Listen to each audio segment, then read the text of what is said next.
C'est une pièce qui date de 1967, qui est une pièce de cet artiste italien qui s'appelle Alighiero Boetti et qui s'appelle Gemelli, et qui est cette pièce.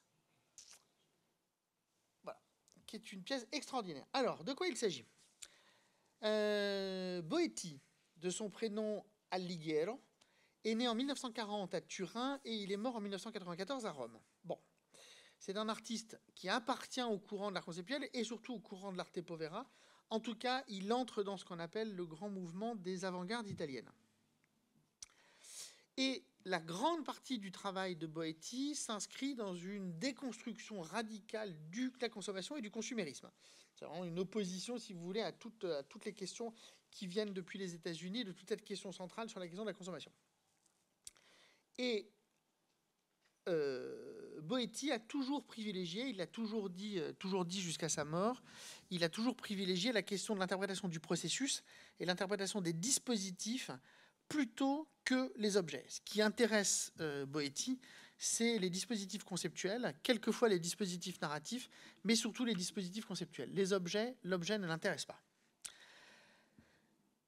Nous, là aujourd'hui, on va s'intéresser à une œuvre. Il a 27 ans quand il fait cette œuvre. Cette œuvre, elle date de 1967. Elle s'appelle Gemelli. C'est une carte postale au format 10-15 qui a été éditée à 50 exemplaires et elles sont signées au verso. C'est donc une photo qui est imprimée sur carte postale et c'est un photomontage où Alighiero se tient la main à lui-même. Il n'a pas de frère, hein. Il n'a pas de jumeaux. C'est un photomontage et il assume cette question du photomontage. Alors, cette œuvre, elle est intéressante à plein d'égards et à plein de choses. Et moi, elle me fascine à plein d'égards. La première chose qui fascine dans cette œuvre, c'est évidemment sa modestie. C'est une carte postale, c'est une photo. Lui fait son photomontage. À l'époque, vous vous doutez bien qu'un photomontage, c'est essentiellement de la découpe et du collage. C'est une œuvre très modeste. C'est une œuvre qui a été tirée donc à 50 exemplaires pour faire des cartes postales, et c'est une œuvre qu'il a envoyée à 50 des amis et des collectionneurs qu'il avait à l'époque. Voilà, et c'est tout. C'était un geste qui était pensé comme ça, et c'est aussi la pauvreté de ce geste qui importe pour la compréhension de cette œuvre. Donc ça, c'est la première chose. La deuxième chose qu'il faut comprendre, c'est que depuis la modernité, c'est-à-dire depuis les années 60, depuis la culture italienne et depuis la modernité en Italie, c'est une œuvre qui revient sur une fascination extrêmement importante sur le concept de gémellité. Voilà, qui est donc un des concepts importants. Donc je vais essayer de vous expliquer je vais essayer de proposer plutôt des explications pour arriver à comprendre ce qu'on fait avec ça. Alors, elle renvoie à une croyance, évidemment, en une fonction symbolique que les jumeaux auraient. Les jumeaux auraient une fonction symbolique à l'intérieur des systèmes. Il y en a des quantités absolument incroyables. Et que parmi ces fonctions symboliques, la première fonction symbolique du jumeau, c'est la perturbation de l'ordre. C'est-à-dire l'apparition de la gémellité bouleverse l'ordre établi. Et ça, Boetti le sait, Boetti en a parlé de cette question, une grande partie de son œuvre est dans la nécessité en fait de bouleverser les ordres canoniques.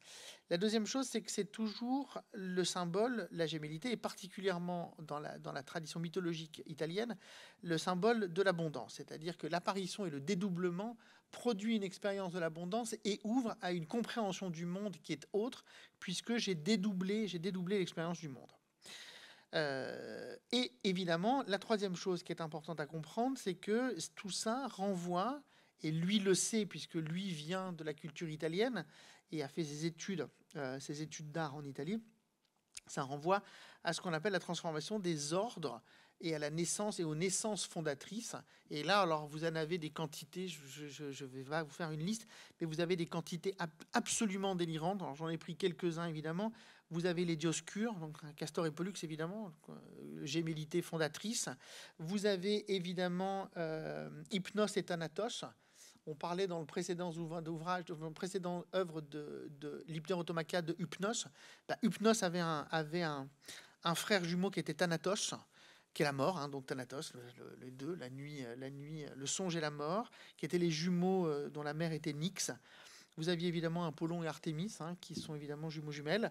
Vous aviez Cain et Abel, Jacob et Ésaü. Vous avez évidemment Romulus et Rémus. Et après, ça n'arrête jamais. Dans toutes les cultures, quelles qu'elles soient, vous avez des quantités délirantes de jumeaux. Donc, ce qu'il faut comprendre, c'est que le jumeau ouvre à une démultiplication des possibles, évidemment. Mais surtout, et ce qui est le plus important, c'est pour Boetti, ça ouvre à la possibilité d'une perturbation de l'ordre. Et c'est précisément ce que vous avez dans cette image qui est à la fois la même, mais pas exactement la même. Alors ça tient évidemment au collage, ça tient à la manière avec laquelle il se photographie, ça tient à la manière avec laquelle il fait le photomontage. Il assume de faire deux images différentes, c'est pas la même image qui est reproduite, c'est deux photographies différentes qui sont collées, donc c'est deux instants particuliers qui sont faits, donc ça perturbe évidemment l'expérience de l'image.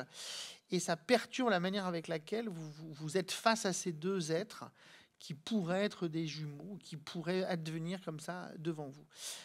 Dans un instant qui est un instant figé, c'est pas une marche, c'est un truc qui est posé, et avec le fait qu'ils se tiennent à la main, et j'en reparlerai dans quelques instants parce que le fait de se tenir à la main est extrêmement important.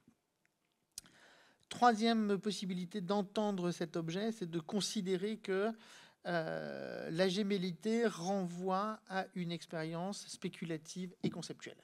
C'est-à-dire que ce que vous voyez dans cet objet, c'est évidemment quelque chose, une fois qu'on a dépassé la question de la fonction symbolique de la gémellité, vous en arrivez à une dimension beaucoup plus parodique et beaucoup plus simple de cette question de la gémellité, c'est que la gémellité, c'est un jeu spéculatif. Voilà, c'est pas plus simple, on renvoie à la grande définition de la spéculation, de la pensée spéculative. Qu'est-ce que c'est que la pensée spéculative? La première chose que je fais dans la pensée spéculative, c'est je me regarde dans un miroir. Et me regardant dans un miroir, ça me permet d'interroger à la fois ce qu'est le monde, et ça me permet d'interroger la place que j'ai à l'intérieur du monde. Et ça, c'est extrêmement important de le comprendre sous cette forme-là, et que c'est une forme, enfin, en tout cas sur la question spéculative et la question conceptuelle. Et la dernière chose et le dernier point, et je finirai sur ça, qui est que cette œuvre de Boetti a été absolument centrale, puisque à partir de cette date, à partir de 1967, cet artiste, qui s'appelle Alighiero Boetti, cessera de s'appeler Alighiero Boetti et n'apparaîtra systématiquement et partout que sous la forme Alighiero et Boetti. Et il mettra entre les deux la conjonction de coordination italienne E, et c'est comme si je mettais, moi sur mon prénom, que je m'appelais Fabien Evalos. C'est exactement la même chose, c'est-à-dire que son nom prend acte d'une gémellité et son nom d'artiste prend acte de cette gémellité. Et à partir de 67 et jusqu'à sa mort, il se fera toujours appeler, il signera toutes ses œuvres sous cette question de la gémellité. Alors il va démultiplier aussi ça, c'est-à-dire qu'il fera des œuvres en écrivant avec la main droite et avec la main gauche, en dessinant avec les mains, etc., etc. Et tout un travail sur la gémellité qui vient de ce qu'il est lui-même et de cette figure du dédoublement. En tout cas, ce qui est important, c'est de comprendre qu'à partir de ça, cette gémellité, non seulement elle est une forme spéculative, mais que cette gémellité est aussi une forme tautologique. C'est-à-dire que la première épreuve de ce qu'est la poésie, la première épreuve de ce qu'est l'art, c'est la répétition de ce qu'est la chose. Une rose est une rose, est une rose, est une rose. Alighiero et Boetti. Je me reduplique moi-même et je produis une tautologie spéculative qui est à la fois un acte conceptuel et à la fois un acte d'artiste dans le contemporain et dans les crises que peut présenter la question du contemporain. Et à partir de ça, il ne s'appellera plus Alighiero Boetti, il prendra le nom où son nom va intégrer à l'intérieur un régime grammatical qui est celui de la conjonction de coordination. Et il s'appellera Alighiero et Boetti.